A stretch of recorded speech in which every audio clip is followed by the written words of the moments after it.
ঢাকা সহ সারা দেশে শুরু হওয়া অপারেশন ডেভিল হান্টে গত 7 দিনে গ্রেফতার করা হয়েছে ৩,৯২৪ জনকে। গত শনিবার রাত থেকে শুক্রবার বিকেল পর্যন্ত 7 দিনের অভিযানে তাদের গ্রেফতার করা হয়। শুক্রবার সন্ধ্যায় পুলিশ সদর দপ্তর থেকে এই তথ্য জানানো হয়।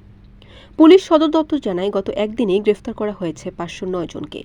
এছাড়া ডেভিল হান্ট সহ অন্যান্য অভিযানে গ্রেফতার করা হয়েছে 1,457 জনকে। অপারেশন ডেভিল হান্ট একটি বিশেষ অভিযান যা 8 ফেব্রুয়ারি থেকে সারা দেশে একযোগে শুরু হয়েছে। গত 7 ফেব্রুয়ারি গাজীপুরের ছাত্র জনতার উপর সন্ত্রাসী হামলা করে আওয়ামী লীগের সন্ত্রাসীরা।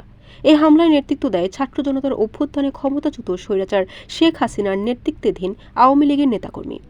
হামলার ফলে বেশ কয়েকজন হতাহত হন এবং আইনশৃঙ্খলা পরিস্থিতির অবনতি ঘটে। ঘটনার পরপরই স্বরাষ্ট্র মন্ত্রণালয়, আইনশৃঙ্খলা রক্ষা বাহিনী ও অন্যান্য নিরাপত্তা সংস্থার উচ্চপদস্থ কর্মকর্তাদের সঙ্গে বৈঠকের মাধ্যমে দেশের সামগ্রিক নিরাপত্তা ব্যবস্থা জোরদার করার সিদ্ধান্ত হয়। এরই ধারাবাহিকতায় ডেভিল হান্ট নামক বিশেষ অভিযান শুরু হয়। বরিশাল.নিউজ।